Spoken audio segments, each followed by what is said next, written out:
Hey guys, Jason Feller here with my first guitar instructional video for YouTube. This one on how to correctly play the awesome tune, the rhythm part at least, to Bryan Adams' tune Hearts on Fire from his Into the Fire album. Now I assume if you're here you've heard the song before and you're probably a guitarist. If that's the case, awesome, keep listening. If not, then if you haven't heard the song before, then you need to listen to it and learn it immediately because it's got everything. I think it's one of the most perfect rock and roll songs out there. I mean, it's got an awesome, fun, upbeat rhythm part, tons of great guitar work from his guitarist Keith Scott. I mean, we're talking an intro solo, an outro solo, a main solo, a bunch of guitar fills between the verses, during the verses. I mean, everything. So it's a great song. So the first thing that I want to cover is how to get the guitar tone that Adams gets in his albums. So for his, well, first of all, you need to know that him and his guitarist Keith Scott both use extremely heavy gauge guitar strings. I think they use the heaviest that you can get, but I could double check on that. So that, I'm sure, colors their tone. And then if you want to get the Reckless tone that he had in his album Reckless, he used Marshall, Music Man, and High Watt amps for those. I don't know the specific models, unfortunately, but those are the three that he used. And I'm assuming he would have used those same three for this album, Into the Fire. And then for Waking Up the Neighbors, the rig changed a bit. He used Marshall and Vox AC30 amps. Vox AC30 is a really famous British amp, especially the vintage models. So that's what he uses. And then both Bryan and Keith often will use a chorus pedal to color the tone. And I think I did hear Bryan say at one point that the only other pedal that he ever used, at least at that time, would have been some kind of a booster pedal. So there you have it. That's how to get their tone. Oh, and I will say one other thing about tone. Bryan is a huge vintage microphone junkie, so for a lot of his albums he uses a lot of these really good old vintage microphones, so I'm sure that affects their tone, but unfortunately I don't have any specific information. I've heard him talk about some of the microphones that he uses, but I can't remember, so you can maybe try and find that out. But anyway, alright, so if you guys are like me and you've tried playing the song before, you might have noticed that it just didn't quite sound right. You know, you're playing what appear to be the correct chords, but it just doesn't sound quite right. And there's probably, this is the reason why. Bryan has his guitar capoed on the 4th fret. It took me a while to figure this out. I actually saw him playing on TV one time and I recorded it. And I had to really pay attention to what he was doing, you know, what chords he was using and stuff. But anyway, I finally figured it out, and this is how he plays it. So, capoed on the 4th fret. And what I did is, since his guitar is capoed, I hope this doesn't confuse anybody, but I decided to do the chord diagrams, to label them in two ways. Above the chord diagram is the chord shape that he's using. Okay, so in other words, that would be the chord that he would be playing if the capo was not on his guitar. Below the chord diagram in parentheses, I put what the chord actually is. So for you, guitar aficionados out there who are really into the music theory, there you go. So I hope that doesn't confuse anybody. So this first chord that he uses in the intro, you really keep an eye on this chord because Bryan uses it a lot in his songs. I can think of at least 3, if not other 4 songs that he uses this chord in. Cuts Like a Knife, Somebody, House Arrest. Anyway, it's a C suspended 2 chord. And usually a G chord is close by. It's either going to be just before or very close after, as it is in this case. So the second chord, as it shows, is a G5. That's pretty standard chord. That A string is muted by the finger that's kind of hanging over the string, going to the low E. And then just a regular D shape and then back to the G5. Okay, and then he'll that covers the intro and the verses, and of course he'll repeat that. And I won't go over the specific strumming patterns because you can hear that on the DVD, or excuse me, on the CD. But I will at some point in the very near future be doing a full, probably split screen playthrough of the song, so you can see me playing both the rhythm and the lead parts to it. Okay. But anyway, then that brings us to the chorus. Only one new chord here, and then a repeat of several others. So the new chord, which won't be new to any of you, I'm sure, is the E minor chord, okay, or the E minor shape in this case, since it's actually a G sharp minor. And then he goes back to the C suspended 2, the G5, the D major, and then back to the C suspended 2. So only one new chord there in the chorus. And then that brings us to the interlude section just before the solo, where they kind of, him and Keith both play kind of a different part. This is really easy. He just goes kind of back and forth between a D major and a D suspended shape. So you really don't have to you don't have to move your hands at all.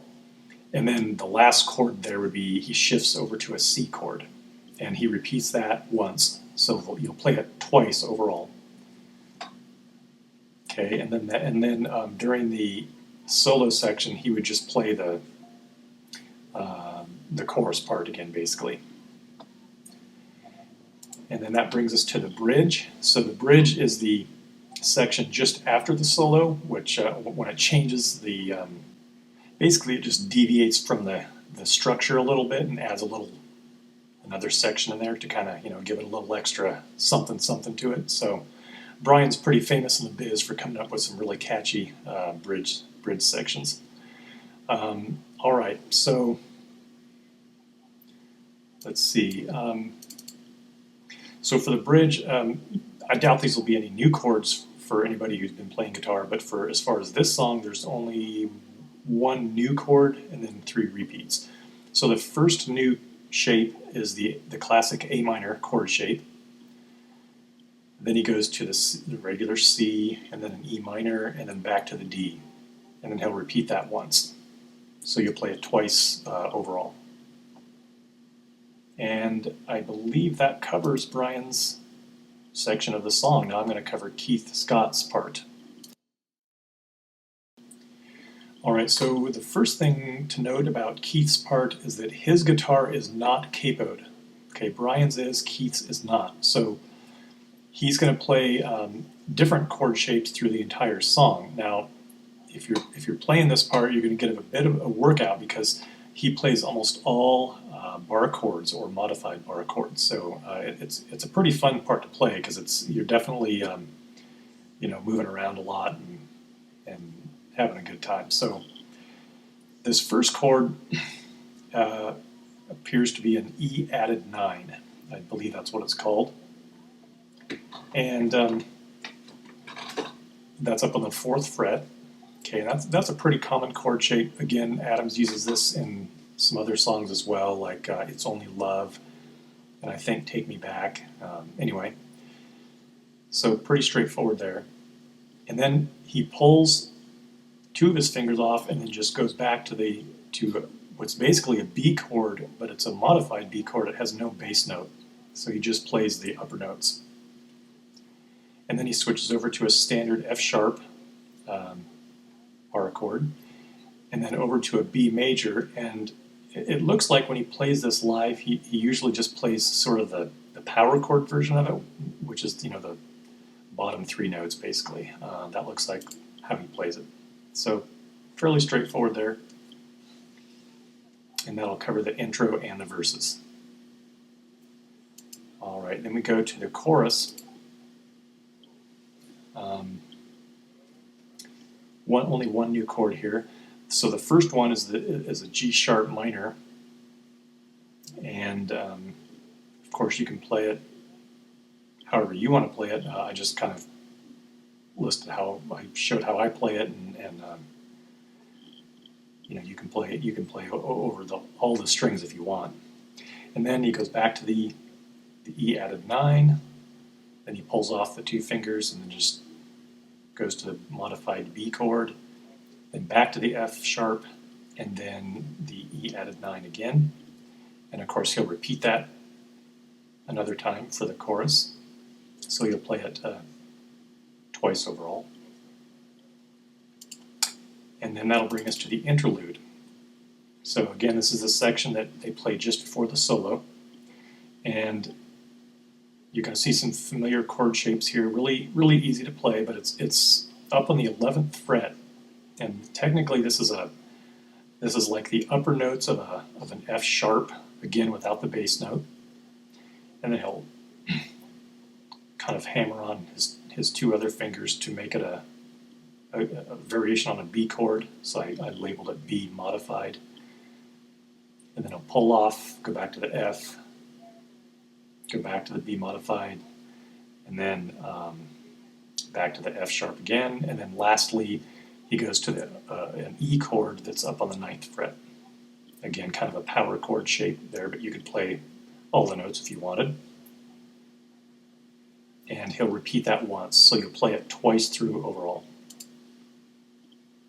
And then of course during the solo section, you know, it depends on, obviously if you're playing this live, you could play however you wanted. The lead guitarist, of course, during the solo is not going to be playing the rhythm part, he's just going to be playing the solo. So, but if you're like a bedroom guitarist like me and you're going to be playing this in your bedroom and you want to play along with the other part, or if you're recording it and you want to have a little bit of variation between the 2 sounds, between the 2 parts, then you could always play Keith's part, you know, underneath the solo as well. So it's up to you.